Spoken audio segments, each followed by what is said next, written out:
আমি আল্লাহ আমার নিয়ামতগুলো আরো তাকাইয়া তাকাইয়া দেখো।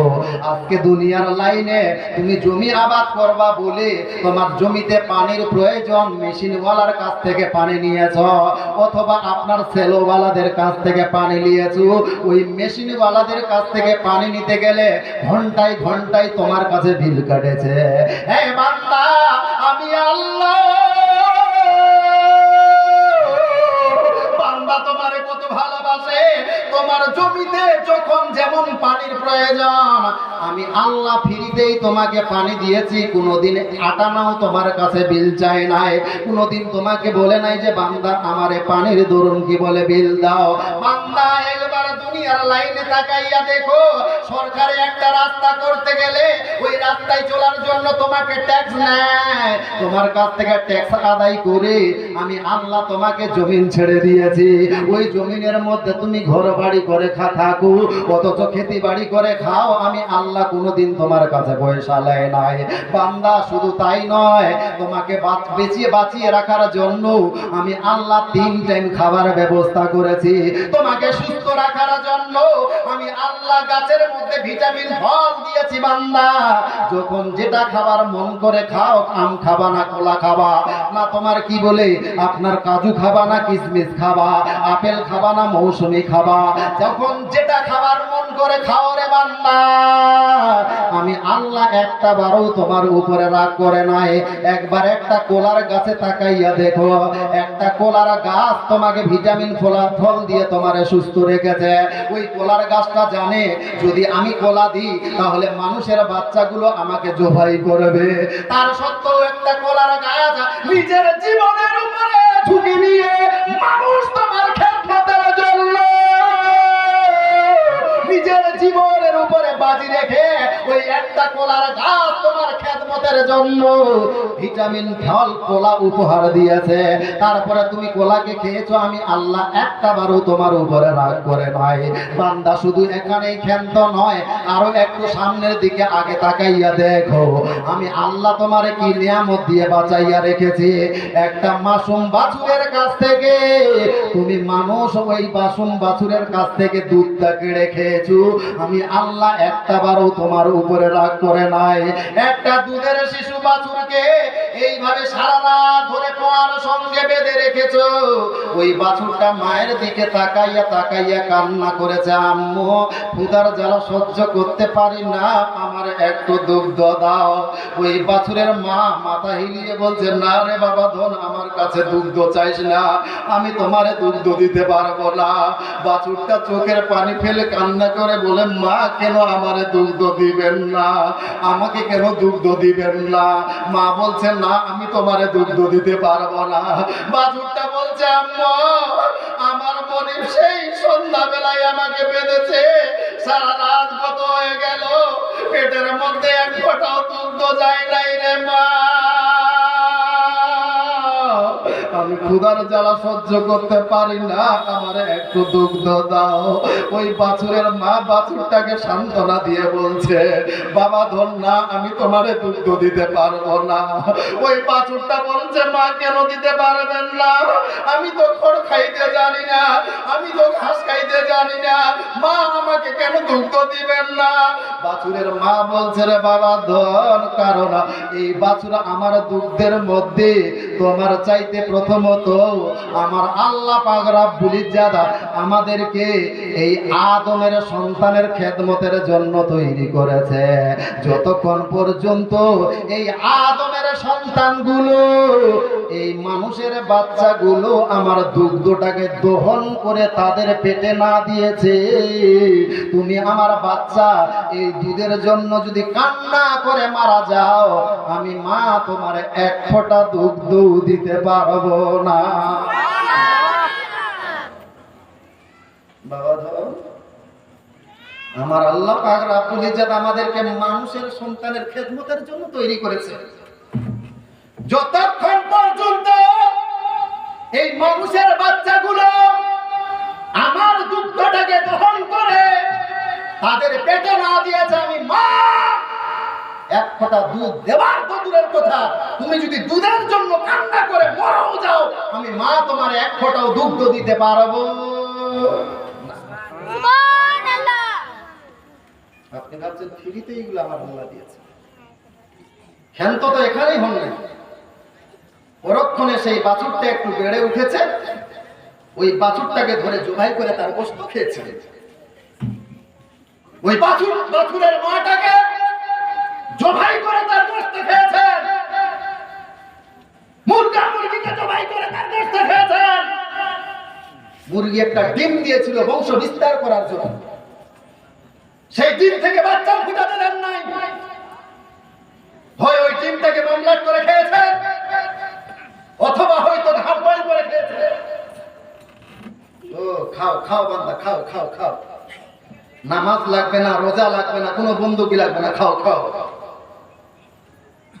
মোরেন খালে মোরেন, মরলি বুঝতে পারে। ভাইয়েরা আমার, কথাগুলো মন দিয়ে বোঝার চেষ্টা করবেন। কাউকে রাগ করার জন্য কথাগুলো বলে না রে বাবা। কেবলমাত্র তো আমার একটাই টার্গেট, আমরা সবাই যেন জান্নাতে যাই, জাহান্নামে না যাই। জোরে বলুন সুবহানাল্লাহ। সবাইকে জান্নাতে নিয়ে যাওয়ার উদ্দেশ্যে এই কথাগুলো বলছি। আপনারা ভাবিয়েন না যে আপনাকে হেদায়েত করার জন্য আল্লাহ আসমান থেকে ফেরেশতা পাঠাবে, এই আশায় বসে থাকিয়েন না যে আমাদেরকে হেদায়েত করার জন্য আল্লাহ আসমান থেকে ফেরেশতা পাঠাবে আর আপনার বাড়িতে যেয়ে যে ফেরেশতা বুঝাবে, এই আশায় ঘুমায়েন না। এই আমাদের মতোই কোনো জঘন্য আলিমের জবান দ্বারা এমন কোনো হাদিস ও কোরআনের আলোচনা বেরিয়ে আসবে যেটা আপনার অন্তর ছুঁয়ে নিবে, রাতের মধ্যে আপনি পরিবর্তন হয়ে যাবেন। ছিলেন আগা রাত্রিতে বেনামাজি, বক্তব্য শোনার পরে পরের দিনে হয়ে গিয়েছেন 5 ওয়াক্তের নামাজ। নিষেধ নাই খান, গরুর দুধ খান, গরুর গোশত খান, মুরগিকে জবাই করে খান, আমার আল্লাহ একটা বারও আপনার উপরে রাগ করে না। কিন্তু কখন রাগ করে জানেন? কখন? আল্লাহর এই সমস্ত নিয়ামত খাবার পর যখন আপনি আল্লাহর জন্য একটা সেজদাও করেন না, আল্লাহর বندگی করেন না। মিলাইয়া দেখেন বাড়িতে প্রত্যেকের জীবনের সঙ্গে মিলা। একটা দাড়ি পাল্লা নিয়ে আসেন, আমি আপনাকে হিসাব মিলিয়ে দিচ্ছি। এই দাড়ি পাল্লার এক পাল্লাতে গরুর গোশত, গরুর দুধ, খাসির গোশত, পোলাও, বিরিয়ানি, পোল্ট্রির মাংস, দুনিয়ার ফল ফলাদি, দুনিয়ার সমস্ত নিয়ামত এক পাল্লাতে। পক্ষান্তরে বিপরীত পাল্লাতে শুধুমাত্র শুক্রবারের নামাজ, শুধুমাত্র শুক্রবারের নামাজ। বলেন আমার আল্লাহ পাক রব্বুল ইজ্জত যখন আপনাকে কিয়ামতের দিবসে কাঠ গড়ায় দাঁড় করে বলবে, বান্দা বলো, এই শুধুমাত্র শুক্রবারের নামাজ পড়ার জন্য একটা মাসুম বাছুরের কাছ থেকে তোমাকে বাছুরের মুখ থেকে দুধ কেড়ে খেতে বলেছিলাম? শুধুমাত্র শুক্রবারের নামাজ পড়ার জন্য আমি আল্লাহ তোমাকে একটা গরু জবাই করে খেতে বলেছিলাম? শুধুমাত্র শুক্রবারের নামাজ পড়ার জন্য মুরগিকে জবাই করে খেতে বলেছিলাম? বান্দা, হ্যাঁ, আমি আল্লাহ তোমার খেদমতের জন্য এগুলো তৈরি করেছিলাম। কারণ আল্লাহ পাক রব্বুল ইজ্জত কোরআন শরীফের মধ্যে বলেন, খালাকা লাকুম মা ফিল আরদি জামিয়া। আল্লাহ পাক রব্বুল ইজ্জত পৃথিবীর সমগ্র জিনিস মানবের খেদমতের জন্য তৈরি করেছেন। সুবহানাল্লাহ। আল্লাহ পাক রব্বুল ইজ্জত পৃথিবীর সমস্ত জিনিস আমি মানুষ আমার আপনার খেদমত করার জন্য তৈরি করেছে। জোরে বলুন সুবহানাল্লাহ। তো পৃথিবীর সমস্ত জিনিসের খেদমত করাতে কোনো ত্রুটি আছে নাকি? আছে। একটা বাছুরের মা, একটা গাভী নিজের বাছুরকে দুধ না দিয়ে আপনি মানুষ আপনার পেটে দুধ দিয়েছে। জোরে বলুন সুবহানাল্লাহ। যদি একটা গাভী এদেরকে যদি আমার আল্লাহ খাদিম না বানাতো, তাহলে একটা গাভীর কাছ থেকে তার বাছুরকে বেঁধে রেখে তার কাছ থেকে কখনো দুধ সংগ্রহ করা সম্ভব হতো না। আর আপনার ওজন কত? খুব বেশি 1 কুইন্টাল। আর একটা গরু গাভীর ওজন কত? 1.5-2 কুইন্টাল। আবার তার 4টা ঠ্যাং, 4টা ঠ্যাঙ্গের গরু, আপনার 2টা পা। সকালবেলায় যখন সারা রাত বাছুরটাকে বেঁধে রেখেছে, সকাল 10টার সময় গোয়ালা এসে বাছুরটাকে ছেড়ে দিয়েছে। বাছুরটা ভাবলো যে সারা রাত ধরে মায়ের দুগ্ধ পান করতে পারে নাই, এইবারে মনের সুখে দুগ্ধ পান করব। বাছুরটা শুধু একটা ওলানে মুখ লাগিয়েছে, ভালো করে চুষাও হয়ে নাই, গোয়ালা কান ধরে টান মেরেছে। আবার বাছুরটা অন্য একটা ওলানের মধ্যে মুখ লাগিয়ে দুধটা টানার চেষ্টা করেছে, কেবলমাত্র চুষেছে হালকা একটা, আবার কান ধরে টান মেরেছে। যদি এদেরকে আমাদের খাদিম না বানাতো, তাহলে ওই টাইমে 4 পায়া গরু ওকে লাফ দিয়ে উড়িয়ে দিত। সারা রাত ধরে আমার বাছুরকে বেঁধে রেখেছিস, আমার বাচ্চাকে, তোর মন ভরে নাই, দোজক ভরে নাই। সকালবেলায় বাচ্চাটা আমার দুগ্ধ পান করতে এসেছে, আরে ভালো করে দুগ্ধ পান করতে দিচ্ছ না। যদি আল্লাহ এই জীব জন্তুদেরকে আমাদের খাদিম না বানাতো, তাহলে এই গাভীর কাছ থেকে কখনো দুগ্ধ পাওয়া যেত না। আমি কথাগুলো বুঝাতে পারছি ভাবছি আপনাদেরকে, না কথাগুলোতে রাগ করছেন আপনারা? এই কথাগুলো আলোচনার প্রয়োজন আছে, দরকার আছে না? না বলবো না, অন্য লাইনে যাবো? ভালো লাগছে সন্ধ্যা? আমি ভাবছি যে রাগ টাগ করছেন নাকি, কিছুক্ষণ চালাবো না শেষ করে দিব? বিরক্ত হচ্ছেন নাকি আপনার? বিরক্ত হলে বলবো। কারা কারা শুনবেন? 2 হাত উঠিয়ে বলেন ইয়া রাসূলুল্লাহ। মাশাআল্লাহ, কিন্তু লোকজন খুব কম। আমি তো আশাবাদী হয়েছিলাম আরো একটু লোকজন হলে আমাকেও বলতে ভালো লাগতো, আপনাদেরও শুনতে ভালো লাগতো। যাই হোক, এইটুকু লোক নিয়ে আলোচনা করবো, মাঝে মধ্যে গজল বলতে হবে না? আচ্ছা, শুনলাম নাকি হযরত আপনাদের কবরস্থানের নাম কি? মদিনা কবরস্থান। কত সুন্দর নাম গো। মদিনা দিয়ে তাহলে একটা গজল বলি, ছোট্ট করে শুনবেন? সোনার মদিনা বহু দূরে, সোনার মদিনা বহু দূরে, কিন্তু মদিনাওয়ালা আমার অন্তরে, কিন্তু মদিনাওয়ালা আমার অন্তরে। সোনার মদিনা বহু দূরে, সোনার মদিনা বহু দূরে, কিন্তু মদিনাওয়ালা আমার অন্তরে, কিন্তু মদিনাওয়ালা আমার অন্তরে। রাসূল তুমি শোনো গো আমার ফরিয়াদ, চুমু খেতে বাড়াইয়া দাও নূরানি হাত, চুমু খেতে বাড়াইয়া দাও নূরানি হাত। রাসূল তুমি শোনো গো আমার ফরিয়াদ, চুমু খেতে বাড়াইয়া দাও নূরানি হাত, চুমু খেতে বাড়াইয়া দাও নূরানি হাত। আমার অন্তর জুড়ে মদিনায় আছে রে, অন্তর জুড়ে মদিনায় আছে রে, সেই মদিনায় কবে যাব মন মানে না রে, সেই মদিনায় কবে যাব মন মানে না রে। সোনার মদিনা বহু দূরে, সোনার মদিনা বহু দূরে, কিন্তু মদিনাওয়ালা আমার অন্তরে, কিন্তু মদিনাওয়ালা আমার অন্তরে। আল্লাহুম্মা সাল্লি আলা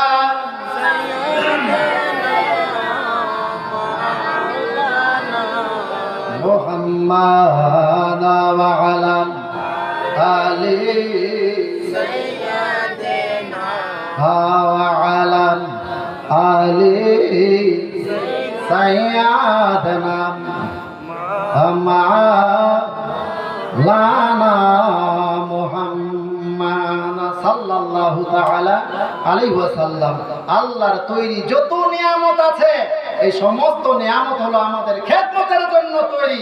যদি আমাদের খেদমতের জন্য তৈরি না করতো তাহলে পৃথিবীতে 1 ভাগ স্থল আর কয় ভাগ জল?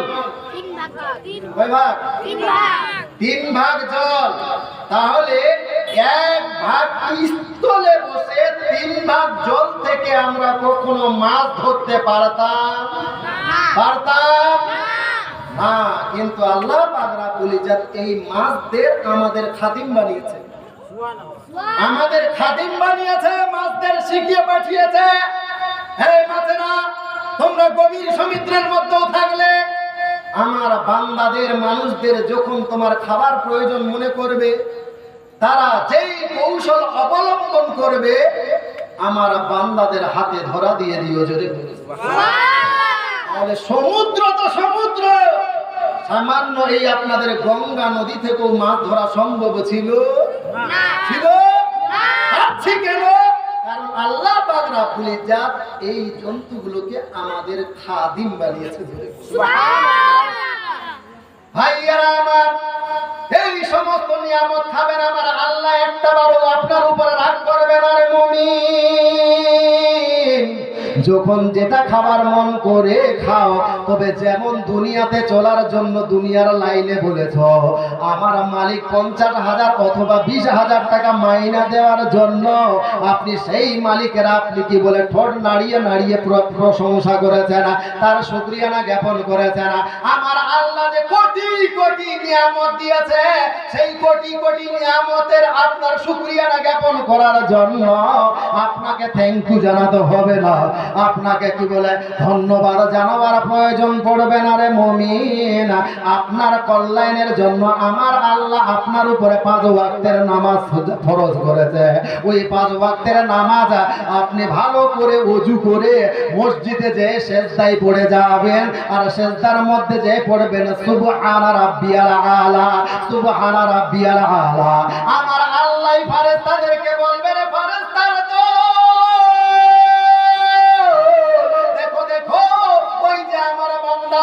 সেজদায় পড়ে আমার কি যেন বলছে, যাও যাও তাদের খবর নিয়ে আসো।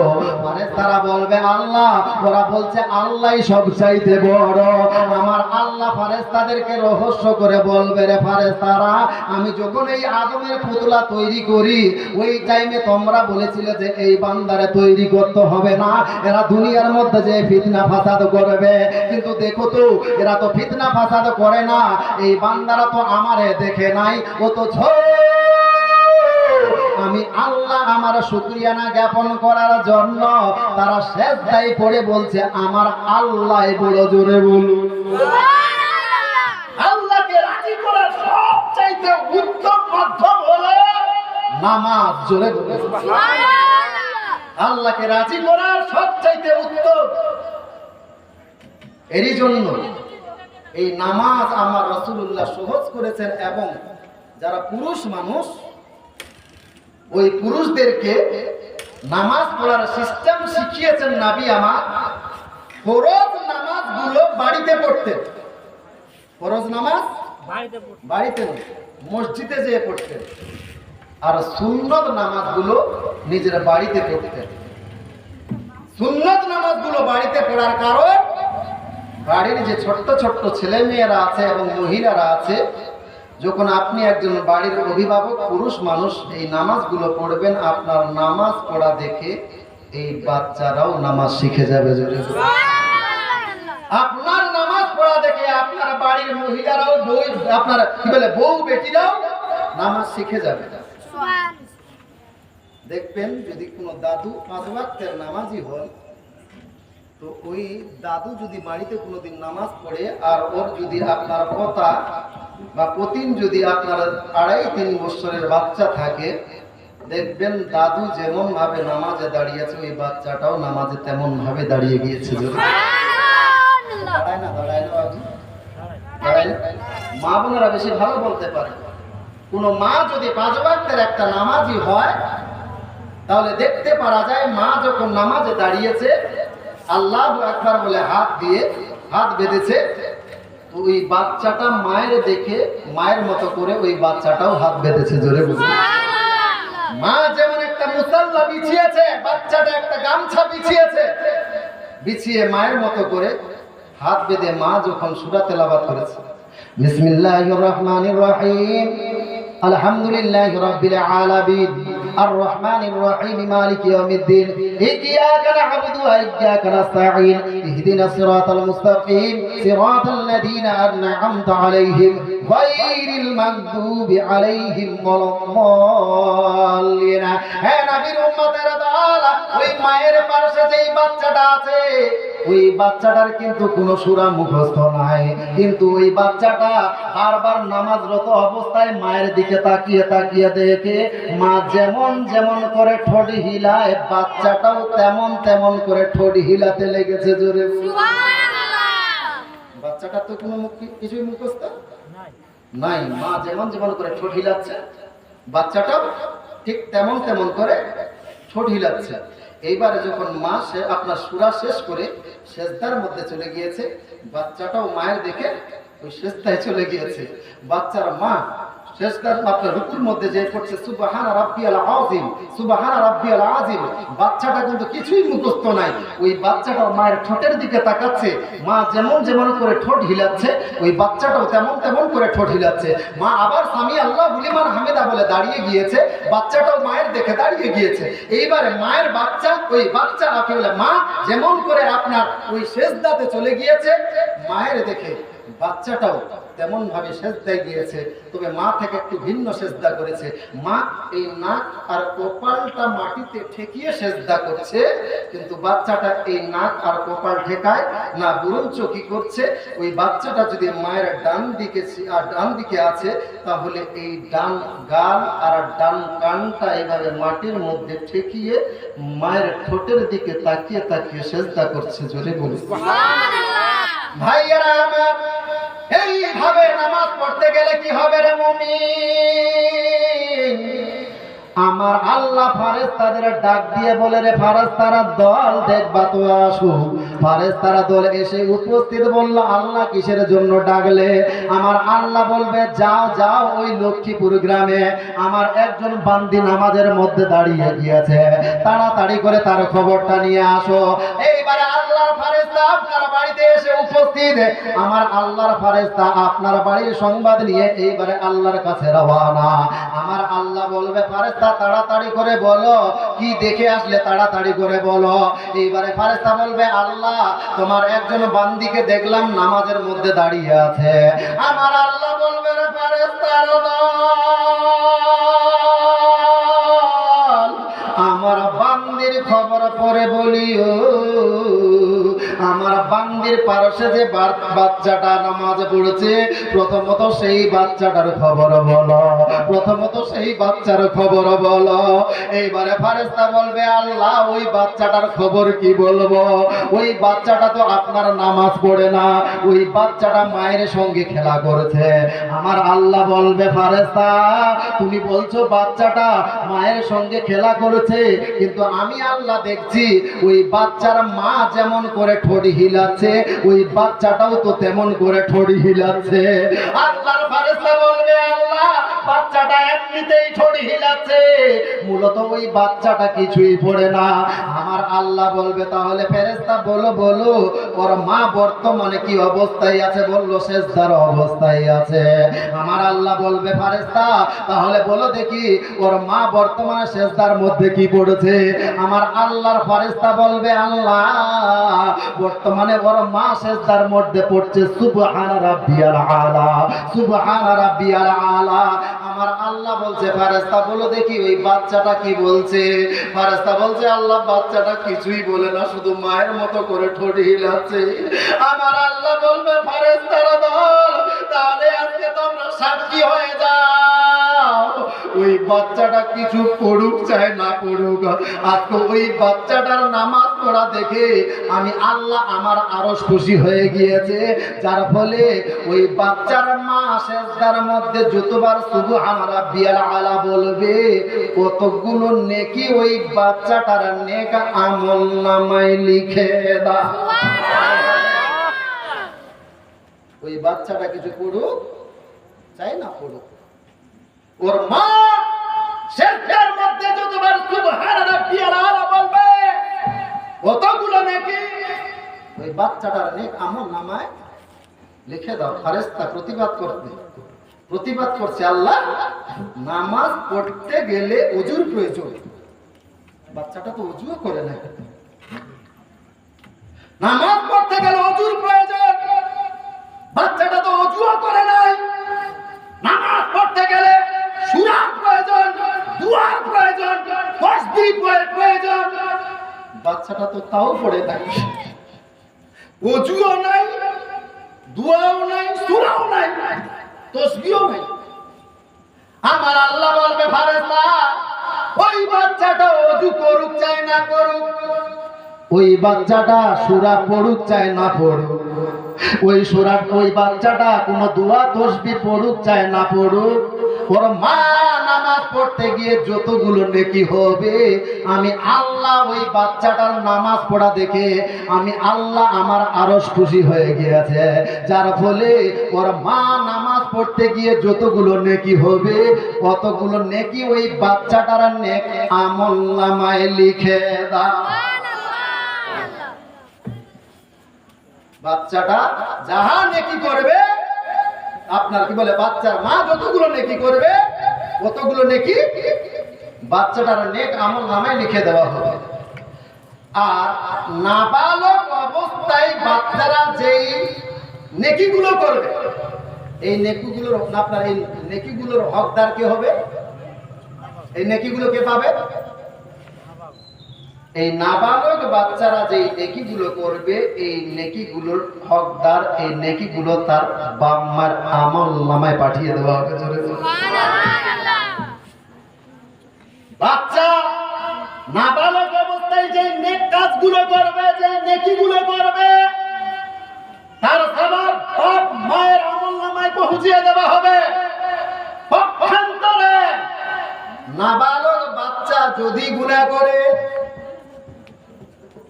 নাবালক বাচ্চা যদি গুনাহ করে সেই গুনাহটার হকদার কে হবে? কে হবে? নিজে নামাজ পড়ছেন 5 ওয়াক্তের নামাজি, আমি 5 ওয়াক্তের নামাজি, 1 ওয়াক্তের নামাজ কাজা নাই, অথচ নিজের স্ত্রী নামাজ পড়ে না। আপনি স্বার্থপর পুরুষ। অনেক ফ্যামিলিতে দেখবেন স্বামী নামাজ পড়ে, স্ত্রী নামাজ পড়ে না। আবার অনেক ফ্যামিলিতে আছে স্ত্রী 5 ওয়াক্তের নামাজের সাথে সাথে তাহাজ্জুদের নামাজও পড়ে, আর স্বামী 5 ওয়াক্তের নামাজ তো দূরের কথা জুম্মার নামাজও পড়ে না।